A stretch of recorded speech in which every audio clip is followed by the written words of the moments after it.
DAF YOMI is sponsored Lilu Nishmas Yitzchak ben Avraham. The definition of a skula. We explained on the previous page that a father who injures his minor son has to pay damages. The skula is like a trust fund for when he becomes an adult. According to one opinion in the Gemara, it should be a Sefer Torah. According to a second opinion, it should be a date tree. A father's entitlement to a daughter's damages.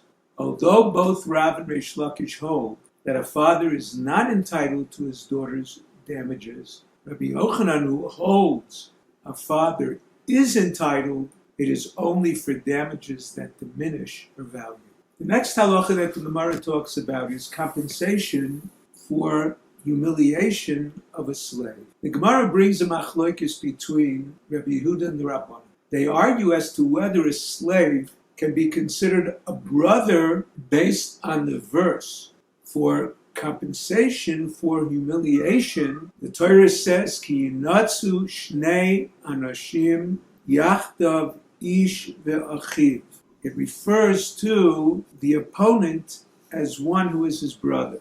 The Rabbanan hold a slave's requirement to fulfill certain mitzvahs makes him a brother. This is not to the extent that he could be a king, because concerning the law of a king, the verse says, Mikerev achecha, which means a brother from your midst, meaning the best of your brothers. Rabbi Yehuda holds he is not a brother because he cannot marry an Israelite woman. All agree slaves cannot testify. The Gemara brings two reasons. One is that we compare slaves to thieves and either women or minors. These categories of people are disqualified from testifying because they do not perform all the mitzvahs. The thief, although a man as a slave, is disqualified from testifying because he chooses not to fulfill all mitzvahs. One could argue that this is by choice,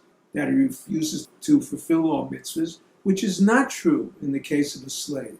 Therefore, the Gemara brings women and minors, although they are not men, still they are similar to slaves in that they are not commanded to perform all mitzvahs and yet disqualified from testifying. The second reason that the Gemara brings is a limud by exegesis. The verse says, Lo yumsu avos al banim. Fathers should not be put to death by way of their sons. If it was said the possessive b'neihem as opposed to banim, then we would understand the verse to mean simply a son is disqualified as a relative. The fact that the verse uses the word banim teaches an additional law. A son who is not genealogically connected to his father, such as the son of a slave, cannot testify. A convert, although not genealogically attached to his father, he is still genealogically attached to his son and therefore can testify. The last halacha of the Gemara is the discussion of a mother bequeathing her nichsei melug properties to her son. A husband is entitled to inherit his wife. He benefits in addition in her lifetime from the profits of her properties, written in the ksuba or not written in the ksuba. Rabbi Abba bar Shmuel brought a proof from a Mishnah that in spite of these laws, she can bequeath her property to go to her son instead of her husband. A mother has a right to bequeath her nichsei melug properties to her son. A husband is entitled to inherit his wife. He benefits in addition in her lifetime from the profits of her properties, written or unwritten in the ksuba. Rav Abba bar Shmuel brought a proof from a Mishnah that in spite of these laws, she can bequeath her property to go to her son instead of her husband. The basis is a father transfers ownership of his property to his son. He writes in the document, Mehayom ulul achar misa, today and after I die. Now in this case, the law is both of them have limited ownership. If the son sells the property, the father continues to eat the profits until he dies. If the father sells the produce, the buyer can benefit from it until the father dies. Once the father dies, the profits go to the son. According to Reish Lakish, once the father dies, the buyer is entitled to the property even if the son died before him,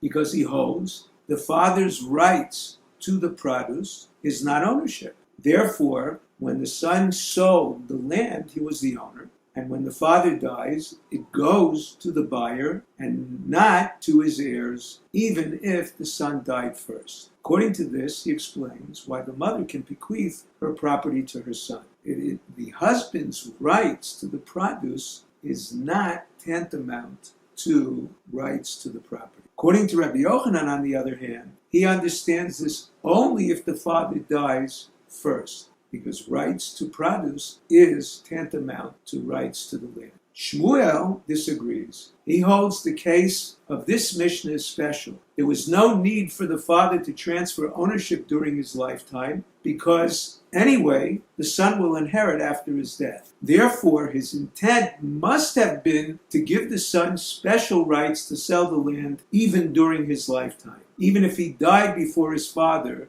the sale is valid. This is not true in the case of the mother. Her intent was only for her son to inherit, and not her husband. Abaya holds that this answers a case where he is the only son. Where there are more sons, it could be that the father only wanted one son to acquire and not to give him special rights of sale. In the case of the Nichsei Malug, we must answer, it was a special rabbinic act to allow the husband to remove the property sold by his wife to others. This was a special privilege to avoid a husband's animosity to his wife, since he expects to inherit the Nichsei Malug, even though generally rights to produce are not rights to the land. Therefore, Rabbi Abba had the right to block the transfer of the mother's property to her son.